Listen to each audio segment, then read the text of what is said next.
Hello, welcome to Property Spy. This is the channel where we appraise properties that we find online. Recently, we've been looking at properties that are going to auction in the coming days, and I'm praising them using a tool called Valap to work out how much an investor should be paying for such a deal, and just generally teaching ourselves how to appraise like a local, how to do deal sourcing like a local, and how to find properties like a true investor. Now, there are tools out there that you have to pay exorbitant amounts to get to use, but Valap is fairly straightforward and quite cheap for beginners. So on today's show, we shall be appraising a HMO in Bristol. So we've picked Bristol, and the first thing that comes up on the list on this auction, what would you call it? An auction property compilation site, EIG, no sponsor. Is this one in on Shaftesbury Avenue? It's a 6-bed HMO. Subject to planning permission. Okay, let's see what this is about. The income is 4 to 8,000. The guide price is 525, and they're pushing a guide price or a yield based on the guide price of 9.14%. So our appraisal will be based on the guide price, but as an investor, we don't care about the guide price. We want to work out how much it's worth, the property's worth, based on our rules and our criteria. Now, straight away, Valap would appraise this based on a 10% return for a HMO, which means that you should be offering just 480,000 for this property based on a 4 to 8,000 pound income. So 10% return is whatever income you're getting times 10. Well, but let's see what income there's likely to be from this Shaftesbury property and the things to look out for if you are looking to buy a property via auction. So let's go in here. Okay, the building looks nice. I like Bristol, nice historic part of the country, very lovely buildings with high ceilings, and I do enjoy going to Bristol now and again. This HMO looks very clean. Again, don't get carried away by what the images look like. These images could have been taken when the property was initially converted to a HMO, and you have to ensure you go to see it or send somebody to see it, or someone needs to have a look. This is the thing with HMOs. Every room becomes a bedroom pretty much. Here, this is the former living room. You can see the fireplace right next to the bed and the mantelpiece. Yeah, but it looks like a building with high ceilings. This is just based on experience of viewing many properties. And the people in there seem arty. And okay, I like this room. Let's see what else there is. Seems everyone's arty in this building. I suppose like attract like. This I'll probably imagine is in the loft. They've still managed to make it look nice. The toilets and bathrooms. So with HMOs, you'd find that depending, I wonder why they've put this in here, is to give us the impression that you can extend and do some works, but I wouldn't put too much on there or add too much value on there. So with HMOs, properties where there are shared facilities tend to be shared bathrooms and toilets, I should be more specific, tend to be command a lower amount than properties that have en suites. I haven't seen anything to suggest that these are en suite, but we're still investigating and looking at the paperwork. Okay, so we're not interested in similar properties. We want to see the legal paperwork, legal documents. This might log me in. I think I haven't been in a while. Okay. Right, so this is the HMO license. Let's see what's in the license.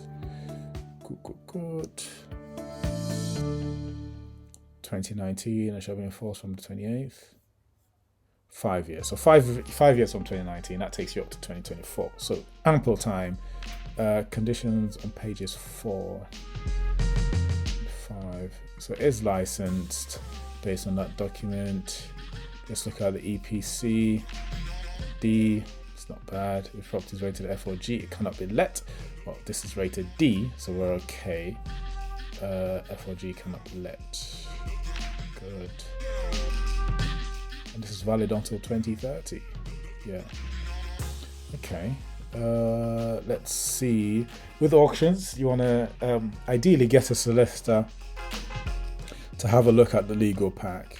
Just make sure there are no hidden terms and conditions in there, anything that would catch you out, and any challenges that you think you'd be able to solve that would make this not a viable solution or viable product for or viable property for most investors. Let's see, common auction. They often you'd get like special conditions of sale and stuff like that, but this one doesn't seem to have anything. Auction buyer's guide, registration process, Hollis Morgan. Okay, so you can make a pre-auction offer on this one. Advice on funding. Okay, how to bid. Let's see if there are any things that stand out on the special conditions. This looks like they're fairly standard conditions, but again, get a solicitor to review everything, ask the relevant questions, to make sure you are happy with what you are buying. Okay, I tend to look out for stuff like any special fees or additional fees you have to pay, but I'm by no means a solicitor, hence why I suggest you speak to a solicitor to help you go through the legal jargon and make sure it is okay for you to bid on it. Again, on the auction day, as soon as the hammer falls, if you have bid, you'd have to give probably 10%. That's usually the case for most auction properties. You give 10% of the winning bid, and you have roughly 28 days to complete, so 28 working days. So this looks okay, I would say. So BS6 5LU. Let's go on appraise and see what we get. Let's go BS6 5LU. Okay, what number was it? Does it tell us? 97. It's 97. Okay, so 97 property status. Put this in auction. So this is Valap, the tool I use for appraising sites, and other sources use it as well. Some other sources, I should say. 525. And again, these are just these are best practice methods for appraising your property. If you're a sourcer, this should help you determine what you should be offering for your investors. This tool is built purely from the investor standpoint, not from everyone in the market. If you are in the market to buy a HMO and you're an investor and you have an idea as to the criteria that every HMO you purchase should meet, then this is definitely a tool for you. If you cannot do it, reach out and we'll give you a hand. And these are other strategies you can do or try to do. Let's see from the EPC what the size of this property is actually. What do we see roughly? Does it tell us 156 square meters? So straight away you can tell well, maybe not straight, not for everyone, but 156 square meters suggests you can get 3 one-bed flats out of this.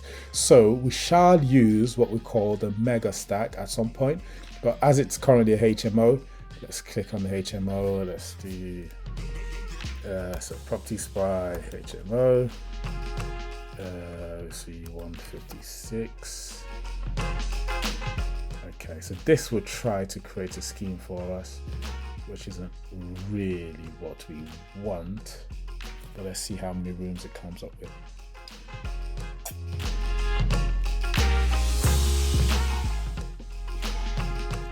Okay, so it creates a scheme and should come back with some figures for us.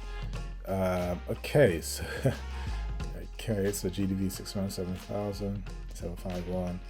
And offer amount is 269. That doesn't bode well, but it's giving us that low value because it's seeing this as a conversion project. So let's select this. We can make amends. So when you click on HMO on Valap, it appraises it as though you are creating a HMO from a normal building. So if you were creating an HMO from a normal building, then you should be offering 269,000. But as it's already a HMO, things that we can get from here, let's go in here. It's got 6 rooms. If you do double room en suite, which they are not, then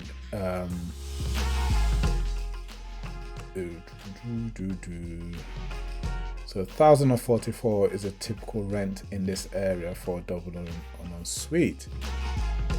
Okay, so that's what this valuation is based on. Interesting. Okay, so if we spoof this, so rather than say we're doing any builds, we can say, well, there's hardly anything we'd have to do. So we'll change the build cost to £10 here, change this one to £10. So that reduces everything, and then it brings up the offer to 439. If they're not en suite, you've got the option here with Valat to select the type of property. No data returned. Oh, that's a shame. Okay.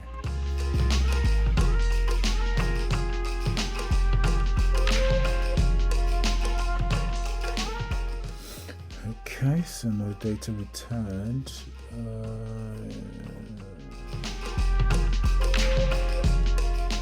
Wonder why. Okay, let's refresh the page to remove that error message. Okay, let's go to. Let's see what the area has to offer. HMO rents in this area. Okay, so you got single room, shared bathroom. Let's assume they're all double rooms with shared bathroom. That's £128 a week. So 128 times 52 divided by 12. Oops, no, let's go for calculator, shall we? 128 times 52. This is how you work out the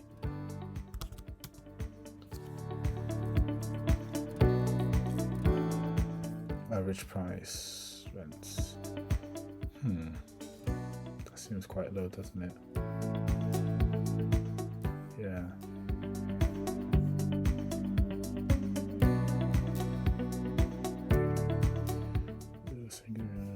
Okay, Udon Suite is 158.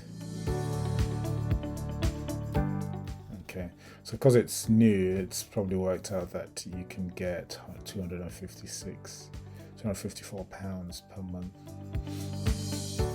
£254 per week if it's en suite. So looking at this, you'd see that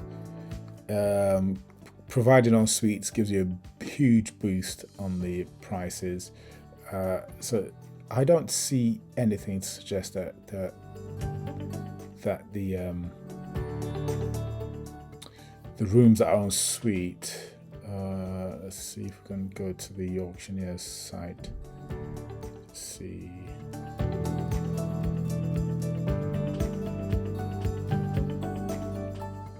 So auctions, view current lots.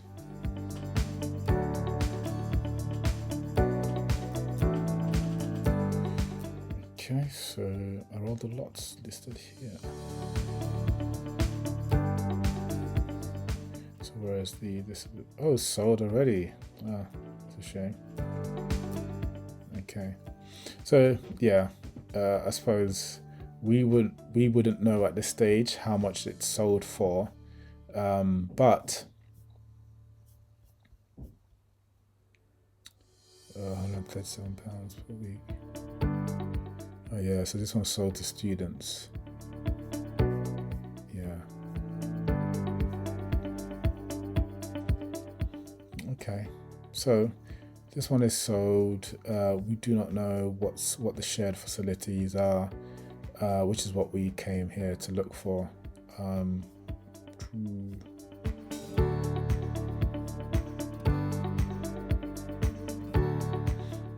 See if there are any plans. I think with this one you have to register probably.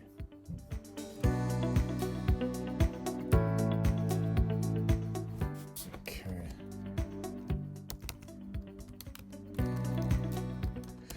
So let's see if we can find a property around the show here. Is this a May auction then? It's the May auction.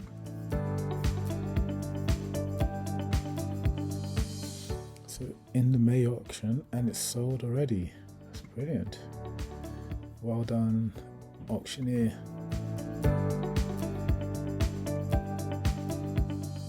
Yeah, so it's been. We don't have the plans for this particular property, so we don't know if anything's en suite or not. But the point being that if you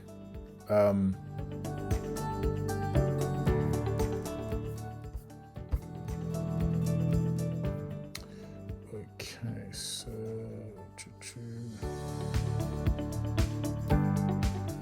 yeah, so the point being that if you have en suites, the amount of money you can charge is significantly higher. So a double room en suite is significantly higher than shared facilities, £30 a week on average, but you can see that the top prices are 254 and 173. Now for somebody this is probably good enough. So if we return to the scheme and we say the build costs, maybe just for minor tidying up is £1,000, so that comes to and £230. I think it would be more than that. Let's make that £15, £30. Make that £30. Gives us a GDV of 751 and an offer amount of 436. So if you're paying for this, you have there'll be certain costs you can remove, I suppose. As this is treating it as a conversion, okay, contingency will remain. So you're not disposing, you can push that 22% back in. And if you are buying it to hold and keep, then this is the margin you need for refinancing if you want to take all your money out. But if you're going to keep all your money in, you just carry this, bang it in there, and then suddenly this is a deal. But I think the rental income here is probably going to be significantly lower. They already have 48,000, so that gives you an idea. 48,000, you have 48,000 divided by 6. £8,000 per room per year, divided by 12, that gives you £666 roughly per month. That's what they're paying. If you put that in here, 666, put that in here, 666, it gives you £276,000 is what you should offer. Now that's if you want, let's make that 700.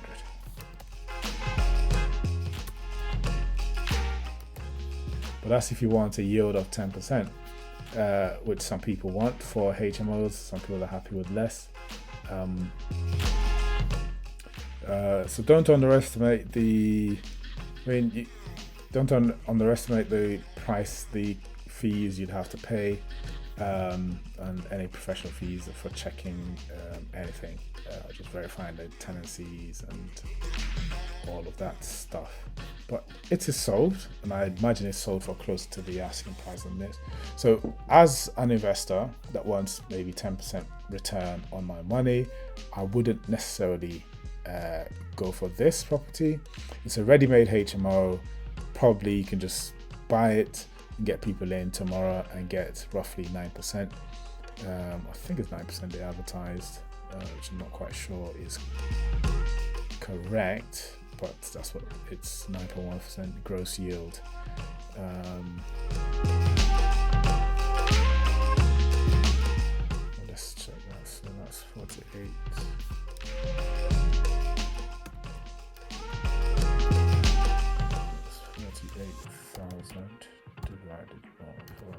123. This is me calculating the yield. Yeah, it's 9.14%. Okay, so 9.14% is close enough. But if you're investing to get all your money out and move on to the next, then it's going to be fairly challenging to do on here, because your profit is in the equity you have in the property and earning interest on the equity and the amount you borrow from the banks. So it's a bit of a difficult one. If you want to be an armchair investor, you could probably get an agent to manage it and get your 9% theory. But as a direct investor, this will not be considered a deal for myself nor any of my clients. So thank you very much for listening. If you have any questions, put them in a comment.